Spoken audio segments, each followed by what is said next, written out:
அனலாசூரன் என்று சொல்லக்கூடிய ஒரு அசுரன் 1000 வருஷம் சிவனை வேண்டி தவம் பண்ணிட்டான். அவன் சிவபெருமான் கிட்ட வரம் கேட்குறான். சுவாமி எனக்கு வரம் கொடுங்க, என்ன வேணுமோ கேள். சுவாமி நான் விடக்கூடிய மூச்சு காற்றில் 22 கிலோமீட்டர் தொலைவில் இருந்தாலும் அவர்களும் எரிஞ்சு சாம்பலாக போகணும். எப்படி இருக்கு பாருங்க. வரம் கொடுக்குறதுக்கு சிவபெருமான் கஷ்டப்படலை, அவன் தவம் இருந்தான் வரம் கொடுத்தேன். இப்போ அவர் விடுற மூச்சு காற்றுல எல்லாம் எரிஞ்சு போகிற. அப்போ என்ன செய்வது? அவனுக்கு பேரே அனலாசூரன், அனலை கக்கக்கூடியவன். எதில்? வாய் வழியாக இல்லை, மூச்சு வழியாகவே அவன் கக்குறான், காற்று வழியாகவே. 33 கோடி தேவர்கள் பயந்து போய் ஒளிஞ்சுக்கிட்டாங்க. எங்கெங்கெல்லாம் இவன் போகிறானோ அங்கெல்லாம் ஒளிஞ்சாங்க. கடைசியாக பூமிக்கு வந்தான், பூமி மொத்தமே எரிச்சு சாம்பலாக்கிட்டான். உடனே இந்த 33 கோடி தேவர்கள் சிவபெருமானை போய் வேண்டினாங்க. சுவாமி கொடுக்கக்கூடாதவன் கையில் வரத்தை கொடுத்து இப்படி எங்களை படாத பாடு படுத்துறீங்களே சுவாமி, இதுக்கு வழி என்ன? பிடிச்சு வச்சாலே பிள்ளையார், என் பிள்ளை மூத்த பிள்ளையை வணங்குங்க, கண்டிப்பாக சரியாக போகும்னார். பிடிச்சு வச்சு வணங்கினாங்க. வணங்கி அடுத்த வினாடி 33 கோடி தேவர்கள் முன்னாடி காட்சி கொடுத்தார் பிள்ளையார். அப்பா என்ன வேணும், என்ன வேணும் சொல்லுங்க தேவர்களே. ஒன்றும் இல்லை சாமி, இந்த அனலாசுரன்றவன் மூச்சு காற்றை விட்டுட்டு மொத்த இடத்தையும் எரிச்சு சாம்பலாக்கிட்டான், அவனை எப்படியாவது சண்டை போட்டு ஜெயிங்க சுவாமி. அப்போது அவர் என்ன பண்ணார்னா, ஒன்றும் இல்லை, கையில் ஏந்தி வாயில் போட்டுக்கிட்டார். அவன் போனவன் வயிற்றுக்குள்ளே போய் வெப்பத்தை கக்க ஆரம்பித்தான். கக்கி அடுத்த வினாடி பார்த்தீங்கன்னா கொஞ்ச நேரத்துக்கு முன்னாடி துள்ளி குதித்த ஆனந்தமாக இருந்த பிள்ளையார் கீழே தரையில் விழுந்து புரள ஆரம்பித்தார். அப்படி தரையில் விழுந்து புரள ஆரம்பித்த அடுத்த வினாடி பார்த்தார், பதபதைத்து போன சிவபெருமானும் பார்வதியும். இது என்ன, இது குழந்தை இப்படி துடிக்கின்றானே. அப்போதான் பார்த்தார், குழந்தை இவ்வளவு துடிக்கின்றானே என்று நினைத்து எல்லாரும் வைத்தியம் பண்ண ஆரம்பித்தாங்க. சந்திர பகவான் அமிர்த கிரகணங்களை மழையாக பொழிந்தார். வருண பகவான் மழையை பெய்தார். ஆலங்கட்டி மழைன்னு சொல்கிறோம் இல்லையா, அந்த கட்டியாக ஐஸ் கட்டியை மழையாக பெய்தார். வருண பகவான் வந்து ஒரு பக்கம் மழை பெய்கிறார், வாயு பகவான் ஒரு பக்கம் காற்றை வீசுகிறார், ஒரு பக்கம் வெண்தாமரை மலரை கொண்டு சரஸ்வதி விசிறுகிறாள், செந்தாமரை மலரை கொண்டு ஒரு பக்கம் மகாலட்சுமி விசிறுகிறாள். ஆனால் வெப்பம் தனிஞ்ச பாடு இல்லை. அப்பம்மா ஒன்றும் பண்ண முடியல. ஏன்? அப்பம்மா 2 பேருமே வெப்பமானவர்கள், 2 பேருமே சூடு, 2 பேருமே எரி. எது? நெருப்பினுடைய சொரூபம் 2 பேருமே. அதனால் ஒன்றும் பண்ண முடியல. என்ன செய்வது? நெருப்பு இருந்தால் நீரை கொண்டு தான் அணைக்க முடியும். ஆனால் என்ன பண்ணாலும் அந்த வெப்பம் தனியலை. அப்போ தான் சித்தர்கள், ஞானிகள், யோகிகள் என்று சொல்லக்கூடிய முனிவர் பெருமான்கள் எல்லாம் இந்த எரிச்ச இடம், அனலாசுரன் எரிச்ச உடனே ஒரு இடத்துல பார்த்தீங்கன்னா வெளூர் பச்சை நிறத்தில் அருகம்புல் வரும். முதல்ல தோன்றியது அருகம்புல். புல்லாய் பூடாய் புழுவாய் மரமாகி பல்விருகமாய் பறவையாய் பாம்பாய் கல்லாய் மனிதராய் தேவராய் செல்லான் என்ற இத்தாவர சங்கமத்துள் எல்லா பிறப்பும் பிறந்தழைத்தேன் எம்பெருமானே சொல்கிறார் இல்லையா. அதுக்கேற்றார் போல முதல்ல புல்லாயின்னு சொல்வார். அப்போனா என்ன அர்த்தம்? அருகம்பில் தான் முதல்ல இந்த பூமியில் தோன்றியது. இந்த பூமியில் தோன்றிய அந்த அருகம்பில்லை கட்டுக்கட்டாக எடுத்துகிட்டு கைலாயத்துக்கு போனாங்க. இந்த கைலாயத்தில் இருக்கக்கூடிய பெருமான் பார்த்தார், சித்தர்களே என்ன இங்கே வந்து இல்லை, பிள்ளையார் ரொம்ப அனலாசுரனை வாயில் எடுத்து போட்டுக்கொண்டு துன்பத்தை கக்கி கொண்டிருக்கின்றார், அதனால் வெப்பத்தை கக்கி கொண்டிருப்பதனால துன்பத்தில் இருக்கிறார்னு கேள்விப்பட்டோம். நீங்கள் எல்லா வைத்தியமும் பண்ணதாக கேள்விப்பட்டோம். எங்கள் பூலோகத்தில் ஒரு வைத்திய முறை இருக்குது, அதையும் செய்யலாமா? நம்மளாம் சொல்லுவோம் எதை தின்னா பித்தம் தெளியும்னு சொல்லுவேன். அது மாதிரி அருகம்பில்லை கீழே பரப்பிட்டு அதுக்கு மேலே பிள்ளையாரை படுக்க வச்சு அதுக்கு மேலே அந்த வயிற்று மேலே அருகம்பிள்ளை சாத்தினாங்க.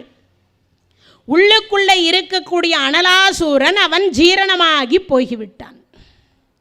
அப்போதான் பிள்ளையார் சொன்னார், இனிமேல் என் வழிபாட்டில் அருகம்பில் இல்லாத ஒரு வழிபாடே இருக்கக்கூடாது என்று அந்த இடத்துல நமக்கு அருகம்பில் வழிபாட்டை கொடுத்தார். ஆனால் இதை காட்டிலும் எல்லா கடவுளுக்கும் ஒரு இலை இருக்குது. நான் முன்பே சொன்னேன், யாவருக்குமாம் இறைவனுக்கு ஒரு பச்சிலை. பிள்ளையாருக்கு என்ன இலைன்னு யாருக்காவது தெரியுமா? என்ன இலை? 2மே தப்பு.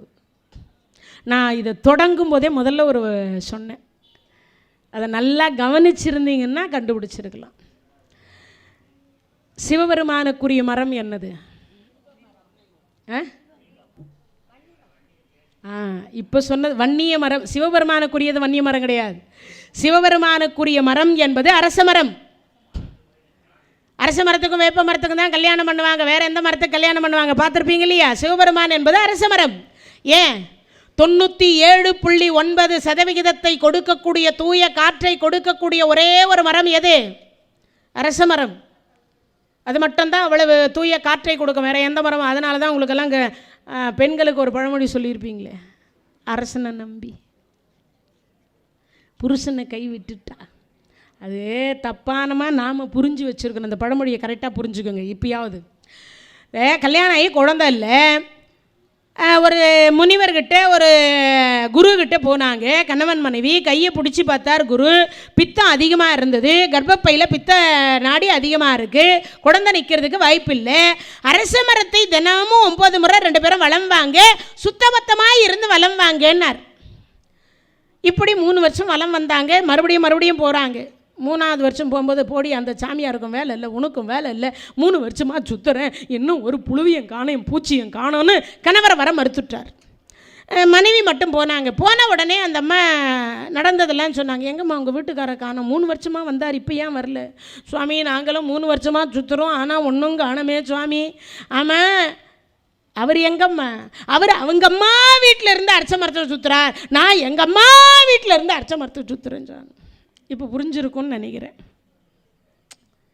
அப்போ அந்த சாமியார் சொன்ன வார்த்தை தான் இந்த பழமொழி, அரசனை நம்பி புருஷனை விடுவாளோ, அரச மரத்தை நம்பி புருஷ மரத்தை விடுவாளோ. இந்த மரம் என்கின்ற ஒன்றை விட்டுட்டா, அரசனை நம்பி புருஷனை விட்டுட்டா, அரசனை நம்பி புருஷனை விட்டுட்டான்னு நாளடைவில் இப்படி மாறி போச்சு. அரச மரத்தையும் சுற்றி புருஷ மரத்தையும் சுற்றி கணவன் மனைவி என்கின்ற இல்லறம் என்கின்ற நல்லறத்தை நடத்தினால் தானே புழு பூச்சி உற்பத்தி ஆகும். அதுக்கு சொன்ன பழமொழி இந்த பழமொழி. நாமெல்லாம் தப்பாகவே அர்த்தத்தை புரிஞ்சு வச்சுருக்கோம் எல்லா பழமொழியுமே. இப்போ அப்படி வந்த பழமொழி. அரச மரம் என்பது சிவபெருமான், வேப்ப மரம் என்பது அம்பாள், உங்களுக்கு தெரிஞ்சிருக்கும். அதுக்கு அடுத்து என்னென்னா அர்த்தநாரீஸ்வர மரம் என்று ஒன்று உண்டு, அதுதான் வன்னிய மரம். காளிதேவி பாதி, சிவபெருமான் பாதி, ஆண் பாதி பெண் பாதி. அர்த்தநாரீஸ்வர மரம் அதுதான் வன்னிய மரம். வன்னிய மரத்துக்கு கீழே ஒரு பிள்ளையார் இருந்தால் கிட்டத்தட்ட 4 மடங்கு பலன் அதிகம் அந்த பிள்ளையாருக்கு. இப்போ இந்த உள்ளே இருக்கிற கருவறையில் இருக்கிற பிள்ளையாருக்கு 1 மடங்கு அவர் வலம் வந்தார். ஆனால் அதே வன்னிய மரத்துக்கு கீழே இருக்கிற பிள்ளையாரை வலம் வந்தீங்கன்னா 4 மடங்கு. ஒரு சுற்று சுற்றினீங்கன்னா 4 சுற்றுக்கு பலன் கிடைக்கும். அது என்ன, அது அவ்வளவு சிறப்பா? வன்னிய இலைக்கு ஒரு சிறப்பு, கீழே இருக்கிற பிள்ளையாருக்கு ஒரு சிறப்பு. அந்த வன்னிய மரமாக இருக்கக்கூடிய சிவ பார்வதி அந்த வன்னிய இலையினுடைய இணுக்கை எடுத்து அப்படி பிள்ளையார் மேலே வச்சுட்டிங்கன்னா எங்கள் அப்பம்மா ஆசீர்வாதம் எனக்கு கிடைச்ச மாதிரி உங்கள் அப்பம்மா ஆசீர்வாதத்தையும் உனக்கு கிடைக்கட்டும், அதனால் நீ என்ன கேட்குறியோ அதை நான் தரேன்னு சொல்லி சிவபெருமானும் கொடுக்குறார், பார்வதி அம்மையாரும் கொடுக்குறார், பிள்ளையாரும் கொடுக்குறார். அந்த இலைக்கு உரிய தன்மையினுடைய திருவருளும் சேர்ந்து கிடைக்கின்றது 4 மடங்கு பலன். அதனால தான் வன்னிய மரத்தினுடைய பிள்ளையாருக்கு மட்டும் அதிக பலன். வன்னிய மரத்தினுடைய பிள்ளையாருக்கு மட்டும் அதிக பலன். இனிமேல் பிள்ளையார் கோயிலுக்கு வர்றதா இருந்தால் நீங்கள் 1000 தாமரையால் அர்ச்சித்தாலும் அந்த புண்ணியம் கிடையாது, 1 கோடி மலரால் அர்ச்சித்தாலும் அந்த புண்ணியம் கிடைக்காது. ஆனால் ஒரே ஒரு இனுக்கு வன்னிய இலை வச்சுட்டிங்கன்னா பிள்ளையார் மன மகிழ்ச்சியோடு இருப்பார். அது மட்டும் இல்லை, 3 பேருடைய ஆசீர்வாதம் நமக்கு கிடைக்குது. பார்வதி ஆசீர்வாதம், பரமசிவன் ஆசீர்வாதம், பிள்ளையார் ஆசீர்வாதம், 3 மடங்கு திருவருளும் நமக்கு சேர்த்தே கிடைக்குது. அதனால் இலை அப்படின்னு சொன்னால் வன்னிய இலை.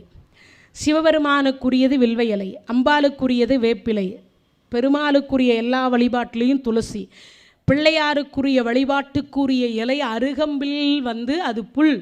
ஆனால் இலை என்பது வன்னிய இலை. அது கடுத்து இன்னொரு கடவுளுக்கு தெரியாது. முருகப்பெருமானுக்கு என்ன இலை? முருகப்பெருமானுக்கு என்ன இலை? அவருக்கு வேட்டி கட்டுறதே என்ன வேட்டி கட்டுவீங்க? ஆனால் பச்சை சாற்றுதல் என்கின்ற ஒரு வழிபாட்டு முறை உண்டா இல்லையா? எல்லா கோயிலையுமே பச்சை சாற்றுதல் அப்படின்னு சொல்லி பன்னீர் இலை திருச்செந்தூர் தலத்தில் விபூதி வச்சு கொடுக்கக்கூடிய இலை. ஆனால் அர்ச்சனைக்கு அது கிடையாது, சாற்றக்கூடியதற்கு அது கிடையாது. சரி, நீங்கள்லாம் பூ கட்டுறீங்கல்ல, அந்த பூ கட்டுறதில் பச்சையாக ஒரு இலையை வச்சு காமகமான வாசனை வச்சு கட்டுறீங்களே, என்ன இலை? மறிக்கொழுந்து, தவனம். இது 2ம் தான் முருகப்பெருமானுக்கு. தெரிஞ்சு வச்சுக்கணும். நீங்கள் 1 கோடி தாமரை ஆலய பூஜை பண்ணுகிற பொழுது என்ன பலனோ, 1 பிடி தவனத்தினாலோ ஒரு பிடி மறி கொழுந்தினாலேயோ அவருக்கு நீங்கள் சின்னதாக ஒரு மாலை கட்டி போட்டிங்கன்னா நீங்கள் என்ன கேட்டாலும் முருகப்பெருமான் அடுத்த வினாடி கொடுப்பார். இது தெரிஞ்சு வச்சுக்கிறதுக்காக சொல்கிறேன். அப்போது அப்படிப்பட்ட ஒரு சிறப்புக்கு உரியது இந்த இலை என்பது. அதனால தான் யாவர்க்குமா இறைவனுக்கு ஒரு பச்சிலை, இறைவனுக்கு உரிய இலை என்பது அதுதான் பச்சிலை. இப்போ புரிஞ்சிருக்கும், எல்லா கடவுளுக்கும் இலை என்ன என்பது உங்களுக்கு தெரிஞ்சிருச்சு. இப்போ தலையில் குட்டி கொள்ளுகிற வழிபாடு, இதை முதலில் செய்தவர் அகத்தியர். கமண்டலத்தை, ஆகாச கங்கையை கமண்டலத்தில் அடைச்சி கொண்டு வந்தார். அப்படி கொண்டு வந்த அடுத்த வினாடி பார்த்தீங்கன்னா குடகுமலையில் உட்காந்து ஓம் நமச்சிவாய நாமெல்லாம் கூட பூஜை பண்ணணும். ஒன்றும் ரொம்ப நேரம்லாம் சொல்லலை, உங்களுக்கு தெரிஞ்ச பஞ்சாட்சர மந்திரத்தை சொல்லுங்கள், இல்லையா முருகான்னு சொல்லுங்கள், இல்லையா விநாயகான்னு சொல்லுங்கள், இல்லை உங்களுக்கு பிடிச்ச எந்த கடவுளையோ ஒரு கடவுள் வணங்குங்க. ஏன்னா நிறைய பேர் ராமரை கும்பிட்றதா, கிருஷ்ணரை கும்பிட்றதா, அப்புறம் பிள்ளையாரை கும்பிட்றதா, முருகரை கும்பிட்றதா. இப்போ ஒரு ட்ரெண்டு தனியாக ஒன்று மாறி இருக்குது, வாராகியை கும்பிட்டாதான் நிறைய கொடுக்குறாளாமே. உண்டா இல்லையா? எல்லா கோயிலையும் இப்போ வாராகி சிலையை வச்சு விட்டா. உள்ளே இருக்கிற பிள்ளையார் கொடுக்காத்தியா வாராகி கொடுக்க போகிறார். என்ன ஒன்றுன்னா வாராகியை வச்ச உடனே பயபக்தியோட தினமும் கோயிலுக்கு வரும். அதே பிள்ளையார் இருந்தால் கொஞ்சம் அலட்சியம், நம்ம பிள்ளையார் தானே இருக்கிறார் அங்கே தான், எங்கே போயிட்டு போகிறார் அப்படின்னு நினச்சி அலட்சியம். ஆனால் வாராகி வச்சிருக்கிறாராம், அதனால் தினமும் வாராகியை போய் பார்த்துட்டு வந்துட்டு வாராகி கிட்ட போய் கொஞ்சம் பயபக்தியா. என்ன கல்யாணம் ஆன புதுசில் மனைவி வீட்டுக்கார மேலே சித்தெரும்பு போச்சு. குட்டியாக ஒரு எறும்பு இருக்கும்ல, அந்த எறும்பு மாமாண்ணா, ஏண்டி ஏண்டி அப்படி கத்துற? மாமா உங்கள் மேலே எறும்புன்னா. 10 வருஷம் ஆயிடுச்சு. தின்ன மேலே உட்காந்துருக்கிறார். அடையே அது மேலே என்னமோ முதுகில் ஓடுது பாரு, என்னன்னு பாரு. ஒன்றும் இல்லை, ஓனாதான் படு, அதுவாக போயிடும். அது மாதிரி தான் பழகினா பாலும் புளிக்கும். ஆனால் ஒரே ஒரு எக்ஸாம்பிள் சொல்கிறேன், புரிந்து வைத்து கொள்ளுங்கள். தங்கம் ஒன்று தானே, மூக்கில் போட்டால் மூக்குத்தி, காதில் போட்டால் கம்பல், கழுத்தில் போட்டால் நெக்லஸ், அதுவே கொஞ்சம் கீழே இருந்தால் ஆரம், அதுவே கொஞ்சம் கீழே இருந்தால் இன்னொன்று, அதுவே சைனா மாறுது, அதுவே டாலராக மாறுது, அதுவே மோதிரமாக மாறுது, அதுவே வளையலாக மாறுது, அதுவே கொலுசாக மாறுது, அதுவே ஒட்டியானமாக மாறுது, அதுவே காப்பாக மாறுது. ஆனால் மூலப்பொருள் என்ன? தங்கம்.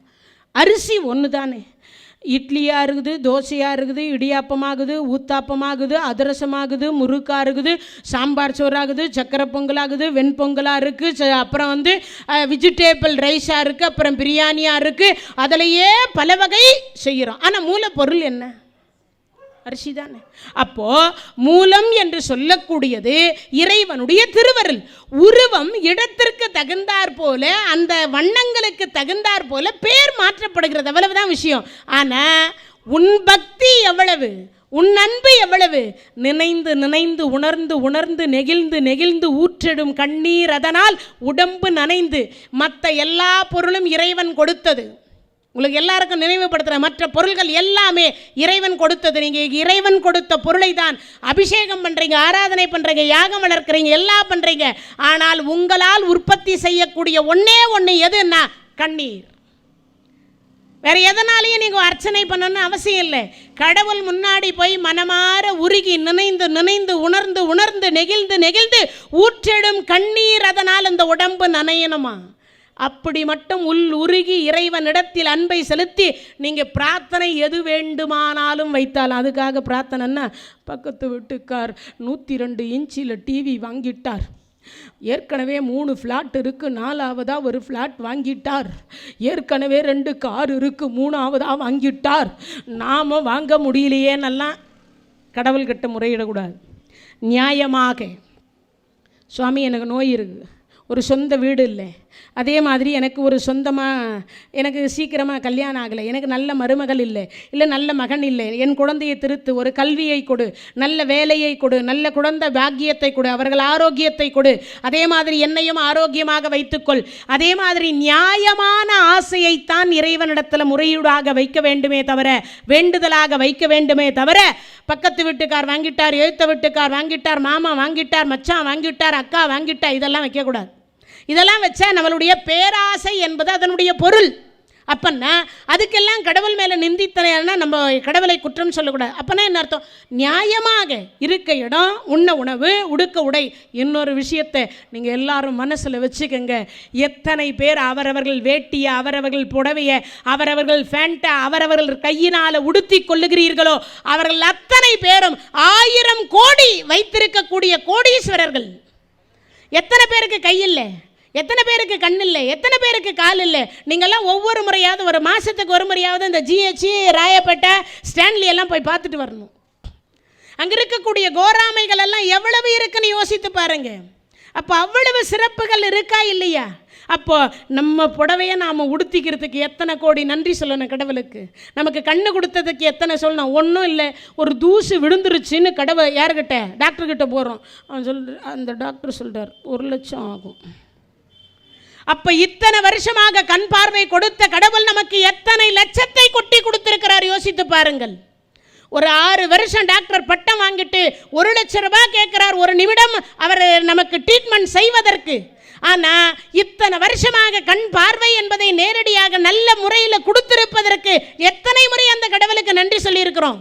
ஒரு திறமையாவது நம்ம எல்லாம் யோசிக்கணுமா இல்லையா? அதனால மூலப்பொருள் தங்கம் என்பது ஒன்றுதான். தோசை எப்படியோ அப்படி தான், இட்லியும் எப்படியோ அப்படி தான், ஊத்தாப்பம் எல்லாமே ஒரே வர்றதுல தான். ஆனால் நீ எந்த அளவுக்கு அன்பு செலுத்துகிறாய், பக்தி செலுத்துகிறாய், அதான் முக்கியம். அன்பே சிவம், அன்புதான் கடவுளுக்கு பிரதானம். நீ கோடி குடம் பால் ஊற்றினாலும் பிள்ளையாருக்கிட்ட இன்றைக்கே கோடி குடம் நாங்கள் தான் பால் அபிஷேகம், எங்களுக்கு தான் உபயம், அங்கே நான் போட்டால் முடிஞ்சு போச்சுன்னு அர்த்தம். இறைவன் கொடுத்தார் செய்கிற, இறைவன் கொடுக்கலன்னா முடியாது இல்லையா? அதை விட இன்னொன்று, இறைவன் கொடுத்ததை அவனுக்கு திருப்பி ரிட்டர்ன் கொடுக்குறோம், அவ்வளவுதான். நீங்கள் என்ன செஞ்சாலும். ஆனால் 2 சொட்டு கண்ணீர் விட்டு அவர்கள் காலடியில் சரணாகதி அடைந்து பாருங்கள், நிச்சயமாக நீங்கள் கேட்குறது அத்தனையும் கிடைக்கும். ஏன்னா கண்ணீர் மட்டும்தான் நம்மால் உருவாக்க முடியும் நம் உடம்பில் இருந்து. ஏன்னா எல்லா நேரத்துலேயும் கண்ணீர் வராது, எல்லா நேரத்துலையும் கண்ணீர் வராது. அப்படி அங்கே ஆண்டவனை பார்க்கிற பொழுது நினைக்கணும், மனம் உருகணும். அப்படி நினைக்கிறதும் உருகிறது தான் சிறப்பு. அது மாதிரி எல்லா கடவுளும் கொடுப்பதற்கு, எந்த கடவுளும் எடுப்பதற்கு இல்லை. இது முதல்ல நீங்கள் புரிஞ்சுக்கணும். நீங்கள் பிள்ளையாரை கும்பிட்டாலும் சரி, முருகரை கும்பிட்டாலும் சரி, இல்லை சிவனை வணங்கினாலும் சரி, இல்லை பெருமாளை கும்பிட்டாலும் சரி, என்னத்து உளுந்து திருப்பதிக்கு போகிறதுக்கு என்ன தெரியுமா காரணம்? 5 மணி நேரம் அடைச்சி வச்சாலும் அங்கே நின்று தரிசனம் பண்ணுறதுக்கு என்ன தெரியுமா காரணம்? நிறைய கொடுப்பார், அதானே? அந்த காரணம் தானே. ஆனால் அவரே கொடுக்கணுன்னால நம்ம சிவபெருமான்கிட்ட கேட்டு தான் கொடுக்கணும். அவர் 8 லட்சுமியை கையில் வச்சுருக்கார். சுவாமி அவர் கேட்குறாரு, நான் சரி கொடு, நேரம் வரும்போது எடு. ஆனால் எல்லா கடவுளும் கொடுத்துட்டா எடுத்துருவாங்க. ஆனால் சிவபெருமான் மட்டும்தான் கொடுத்தால் 21 தலைமுறை ரிஜிஸ்ட்ரேஷன் பண்ணி கொடுத்துருவார். திருப்பி ரிட்டன் வாங்குகிற பழக்கம் இல்லாத ஒரே கடவுள் யாரான்னா சிவபெருமானுடைய குடும்பத்தினர் மட்டும்தான். சைவம் அப்படின்னு சொல்லக்கூடிய குடும்பம் தான். அப்போ வைணவம் இல்லையான்னா அவர் கொடுப்பார், 8 லட்சுமியும் கொடுப்பார். ஆனால் நம்ம அந்த வாங்கின உடனே ஆடாத ஆட்டம் ஆடின உடனே அவர் எடுத்துருவார். கொஞ்சம் கொஞ்சமாக மொத்தமாக கோடீஸ்வரன் ஆகிட்டு திடீர்னு நம்மளை கோமநாண்டி ஆக்கி வச்சுருவார். ஆனால் இறைவன் ஒருவன் தான். பல வடிவங்கள், எப்படி நான் தோசை இட்லி இடியாப்பமாக இருக்குதுன்னு சொன்னால் அது மாதிரி. ஆனால் பக்தி என்பது நம்ம இடத்துல காட்டணும், அதுதான் உண்மை. அதனால் முடிஞ்ச வரைக்கும் பக்தியோடு இருப்பது சிறப்பு. இப்போ 2வது முதல் வழிபாடுன்னு சொன்னாலே தலையில் குட்டி கொள்ளுகிற வழிபாடு. அகத்தியர் கமண்டலத்தை அடைச்சி எடுத்துகிட்டு வந்தார். எடுத்துகிட்டு வந்த உடனே பார்த்தார், இந்த தேவர்களுக்கு சூரபதமனுடைய கொடுமையான ஆட்சி. 1008 அண்டங்களையும் 108 யுகம் ஆட்சி பண்ணுறான். ஒரு யுகம் 2 யுகம் இல்லை. ஒரு யுகத்துக்கு எத்தனை வருஷம்? ஒரு யுகத்திற்கு எத்தனை ஆண்டு காலம்? 60,000 வருஷம். எவ்வளவு? 60,000 வருஷம். அப்போ 60 லட்சம் ஆண்டு காலத்திற்கு மேலே யார் துன்பப்படுறா? தேவர்கள் துன்பப்படுறாங்க. குடிக்கிறதுக்கு தண்ணி இல்லை, தட்டு கழுவாத, கழுவாத தட்டில் சாப்பாடு, இப்படி பல வடிவத்தில் போட்டுகிட்டே இருக்கிறதுனால அப்போ தேவர்கள் தலைவன் இந்திரன் போய் வணங்குறான். சுவாமி, கொடுக்கக்கூடாதவன் கையில் பட்டத்தை கொடுத்துருக்கு. ஏன்னா தேளு கையில் பட்டம் கொடுத்தா கதி என்ன ஆகும்? அது கொட்டிக்கிட்டே தான் இருக்கும். முனிவர் குளிக்க போனார், குளத்தில் தேல் இருந்தது, அவர் எடுத்து கீழே விடுறார், அது கொட்டுது, கையை ஒதுறார், மறுபடியும் விடுது, அது எடுத்துக்கு மேலே விடுறார், அது கொட்டுது, விடுறார். இதை சீடன் ஒருத்தன் பார்த்துனா அதுதான் கொட்டுதுன்னு தெரியுது இல்லை, அது எதுக்கே இத்தனை முறை மேலே எடுத்து எடுத்து விட்றீங்க குருநாதா? தேலோட குணம் கொட்டுறது, முனிவரோட குணம் என்னோட குணம் காப்பாற்றுறது. அது மாதிரி தேலுக்கு பதவி கொடுத்தா சூரபத்மன் கொடுமையான ஆட்சி. இந்த தேவர்கள் தலைவன் போய் வணங்கினார். சிவபெருமான் சொன்னார், அப்பா எங்கிட்ட ஒன்றும் இல்லை, ஆகாச கங்கையை கமண்டலத்தில் அடைச்சி அகத்தியர் கொண்டு வந்து குடகுமலையில் உட்கார்ந்துருக்கிறார், பிள்ளையாரை வணங்கு. சுவாமி நான் எங்கே போவேன் சிலைக்கு? இப்போ தான் எல்லாம் களிமண்ணில் அடித்து அடித்து கொடுக்குறாங்க, அப்போல்லாம் கிடையாது. அப்போல்லாம் எதில்? பசும் சாணம், மஞ்சள், சந்தனம், இது மூணுத்தில் தான் பிடிச்சி வச்சுட்டு 2 அருகம்புல அங்கே மேலே சொல்லிடுவோம், அவ்வளவுதான் பிள்ளையார். இதை வழிபாடு செய்தாலே அடுத்த வினாடி வந்துடுவார். யார்? 5 கரத்தனை ஆனை முகத்தனை இந்தின் இளம்பரை போலும் எயிற்றனை நந்தி மகந்தனை ஞான கொடுந்தினை புந்தியில் வைத்து அடி போற்றுகின்றேன் வந்துடுவார். வந்த உடனே கேட்டார், இந்திரா என்ன வேணும்னார். ஒன்றும் இல்லை, ஆகாச கங்கையை கமண்டலத்தில் அடைச்சி கொண்டு வந்திருக்கிறாரே, அதை எப்படியாவது தட்டி விடுங்க சாமி. அப்படியா? அடுத்தவங்க சொத்து திருடக்கூடாதே சாமி. சுவாமி எங்கள் துன்பத்தை போக்குவதற்கு இதை செய்யுங்க. காகத்தினுடைய வடிவத்தை எடுத்து பிள்ளையார் போனார். போன உடனே பார்த்தார், கா கா கான்னு 3 முறை கூப்பிட்டார். கமண்டலத்துக்கு மேலே காக்கா உட்காண்டிருக்கு. கண்ணை மூடி அகத்தியர் தியானத்தில் இருக்கின்றார். காக்கா தானே கத்திட்டு போட்டோன்னு விட்டார். நான் கூப்பிட்டு பார்த்தேன், அகத்தியர் கண் விழிக்கலை. கேட்டுட்டு தட்டி விடலான்னு பார்த்தேன், ஆனால் அவர் கண் திறக்காதனால காலால் தட்டி விட்டார். அதனால் அதுக்கு காவேரின்னு பேர். ஆகாச கங்கையை சிவபெருமானுக்கு அபிஷேகம் பண்ணக்கூடிய ஆகாச கங்கையை நான் கமண்டலத்தில் அடைத்து வைத்தேனே, இந்த காக்கா தட்டி விட்டுடுச்சு, இந்த காகத்தை கொட்டவாமல் போகக்கூடாதுன்னு இந்த 2 கரத்தால் குட்ட போனார். அப்படி குட்டி கொல்லுவதற்கு அப்படி குட்ட போகும்போது தான் அது பறந்து பறந்து பறந்து திருச்சி உச்சி பிள்ளையார் கோயிலில் போய் விஸ்வரூப தரிசனம் காண்பித்தார். சுவாமி நீங்கோன்னு தெரியாம உங்களை போய் நான் குட்ட வந்தேனே, இந்த பாவத்தை நான் எங்கு போக்குவது அப்படின்னார். இங்கேயே போக்கிக்கலாம், ஒன்றும் பிரச்சனை இல்லை. சுவாமி என்ன சொல்கிறீங்க? இங்கேயே ஆமாம், தெரியாமல் தானே பண்ண. ஆமாம் தெரியாமல் தான் பண்ண. நீங்கள் காக்கா வடிவத்தில் இருந்தீங்க, அதனால எனக்கு நீங்கள் தானே அடையாளம் தெரியல. அப்படியா? சரி, தெரியாமல் செய்கிற பாவத்திற்கு அன்றன்றே அதிலிருந்து நீங்கள் விடுதலை அடைந்து கொள்ளலாம். எப்படி? என்னை குட்ட வந்தது போல உன் தலையில் குட்டி கொண்டால் அந்த பாவம் விலகிவிடும். இன்றைக்கும் திருச்சி உச்ச பிள்ளையார் கோயிலில் நீங்கள் படி ஏறுகிற பொழுது இந்த படியில் பார்த்தீங்கன்னா குட்டுப்பட்ட அகத்திய மகரிஷியினுடைய சிலை வடிக்கப்பட்டிருக்கும். இன்றைக்கும் திருச்சி உச்சி பிள்ளையார் கோயிலில் இன்றைக்கும் இருக்குது. அப்போது அப்படிப்பட்ட அதை ஏறி போகும்போது அதில் பார்த்தீங்கன்னா 3 பேருடைய உருவம் வரைந்திருப்பாங்க. ஒன்று அகத்தியர், இன்னொன்று 10 தலை ராவணன், இன்னொன்று விபூஷணாழ்வார். இவங்க 3 பேரும் தான் இந்த தலையில் குட்டி கொள்ளுகின்ற வழிபாட்டை செய்தவர்கள். அதில் முதல்ல செய்தவர் அகத்தியர், 2வது செய்வது ராவணேஸ்வரன், 3வதாக செய்தவர் விபூஷணாழ்வார்.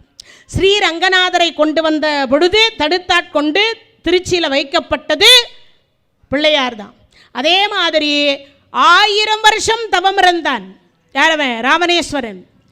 காட்சி கொடுத்தார் சிவபெருமான். காட்சி கொடுத்து அடுத்த வினாடி பார்த்தார், பெற்ற தாய் தன்னை மக மறந்தாலும், பிள்ளையை பெறும் தாய் மறந்தாலும், உற்ற தேகத்தை உயிர் மறந்தாலும், உயிரை மேவிய உடல் மறந்தாலும், கற்ற நெஞ்சகம் கலை மறந்தாலும், கண்கள் நின்று இமைப்பது மறந்தாலும், நற்றவத்துரு உள்ளிருந்தோங்கும் நமச்சிவாயத்தை நான் மறவேனே. அப்பேற்பட்ட சிவபெருமான் காட்சி கொடுத்தார். காட்சி கொடுத்து அடுத்த வினாடி, அப்பா ராவணா என்ன வேணும்? ஈஸ்வர பட்டம் வேணும். அது கொடுத்தேன். அடுத்து என்ன வேணும்? சுவாமி என் இலங்கை அழியாமல் இருக்கணும். அப்படியா? சரி, என்ன வேணும் கேளு. உங்கள் இதயத்தை லிங்கமாக்கி கொடுங்கோ. உங்கள் இதயத்தை லிங்கமாக்கி கொடுங்கோன்னு கேட்டார். சிவபெருமான் தன்னுடைய இதயத்தை வெளியில் எடுத்து சிவலிங்கமாக்கி ராவணா இந்தான்னார். அந்த லிங்கத்திற்கு பெயர் ஆத்மலிங்கம்னு பேர். 51 சக்தி பீடத்தில் அதுவும் ஒன்று. கர்நாடக மாநிலம் ஜூப்ளி என்று சொல்லக்கூடிய இடத்திலிருந்து 105 கிலோமீட்டர் தொலைவில் இருக்கக்கூடிய கோகர்ண ஈஸ்வரர் என்பது அதனுடைய நாமம். வாழ்க்கையில் ஒரு முறையாவது அவரை போய் பார்க்கணும். ஏன்? சிவபெருமான் இதயத்தை பார்ப்பது எவ்வளவு அரிது. 1000 வருஷம் தவம் இருக்கணும். நம்மளால் முடியுமா? ஆயுஷே 60 வருஷமோ அதுக்கு மேலே இருந்தால் காட் கிஃப்ட் இல்லையா? அதுக்கு மேலே இருந்தால் காட் கிஃப்ட் தானே. அப்போது 1000 வருஷம் தவம் பண்ண முடியுமா? அதனால தான் இறைவன் கொடுத்தார். இப்படி கையில் வாங்கியாச்சு. அதுக்கு பேர் ஆத்மலிங்கம். காற்றை விட லேசானது. கையில் வாங்கிட்டார். ராவணா நில், சொல்லுங்க சுவாமி, இலங்கைக்கு கொண்டு போகிற வழியில் எங்கேயும் வழியில் வச்சுடாதே, வச்சுக்கணானா அங்கேயே செட் ஆகிடுவேன். அப்படியா சுவாமி? சரி. இவன் கொண்டு போயிட்டே இருக்கான். ஏற்கனவே இவன் ஆட்சி எப்படி இருக்குதுன்னா குரங்குக்கு கல் வாத்தது போலகுது. குரங்கு என்ன பண்ணும்? மரத்துக்கு மரம் தாவும். அதுக்கு கொஞ்சம் மதுவை ஊற்றி விட்டீங்கன்னா இலைக்கு இலை தாவும். இவன் காத்தால 8 மணிக்கு ஒரு சட்டம் போடுறான். என்ன தெரியுமா? இன்று எல்லோரும் வரி கட்ட வேண்டும், குடிநீர் வரி 1000 ரூபாய். 8 மணிக்கு சட்டம். 9 மணிக்கு சொன்னான், மழை பெய்து கொண்டே இருப்பதனால தண்ணீர் ஸ்டாக் இருக்கின்ற காரணத்தினால் வரி ரத்து செய்யப்படுகிறது அப்படின்னா மழை நின்று போச்சு. 10 மணிக்கு சட்டம் போடுறான். யாரெல்லாம் 11 மணிக்குள்ள 10,000 ரூபாய் குடிநீர் வரி கட்டுகிறீர்களோ அவர்களுக்கு 1 வருடம் தண்ணீர் இலவசம். இல்லை என்றால் தண்ணீர் ரத்து. எது? லைன் கட் பண்ணப்படும். 8லேருந்து 10க்குள்ளேயே இத்தனை சட்டம் போடுறான்னா அவன் ஆட்சியில் எவ்வளவு கொடுமையை மக்கள் அனுபவிச்சிருப்பாங்கன்னு பார்க்கணும். அதனால் இந்த 33 கோடி தேவர்கள் போய் சிவபெருமான் கிட்ட கேட்டாங்க, ஐயா கொடுக்கக்கூடாதவன் கையில் ஆத்மலிங்கத்தை கொடுத்துருக்கிறீங்களே, 1000 ராமபெருமானாலும் இந்த இலங்கை என்று சொல்லக்கூடிய மாநகரத்தில் ராவணன் பெற்ற அந்த ஆத்மலிங்கத்தை வைத்து ஒரே ஒரு கரத்தினால் ஒரு கை தண்ணி ஊற்றிருந்தாலும் 1000 ராமராலேயோ 1000 ஆஞ்சநேயராலேயோ அந்த இலங்கையை அழிச்சிருக்க முடியாது, ராவணனையும் அழிச்சிருக்க முடியாது. அப்பேற்பட்டது அந்த ஆத்மலிங்கம். ஆனால் இலங்கைக்கு கொண்டு போகிற பொழுது பார்த்தார், 33 கோடி தேவர்கள் வணங்கினாங்க. வணங்கிய உடனே சிவபெருமான் சொல்கிறார், தடுத்தாட்கொள்றதுக்கே பேர் போனவன் என் பிள்ளை, முதல் பிள்ளை, அவனை வணங்குங்க, உங்கள் வேலெல்லாம் சரியாக போயிடும். வணங்கினாங்க. வணங்கி அடுத்த வினாடி பார்த்தாங்க, அப்பா என்ன வேணும்னார். சுவாமி அந்த கொண்டு போகிற ஆத்மலிங்கத்தை தடுத்து வைக்கணும். அப்படியா மாமா? யாரை? பெருமாளை கூப்பிட்டார்.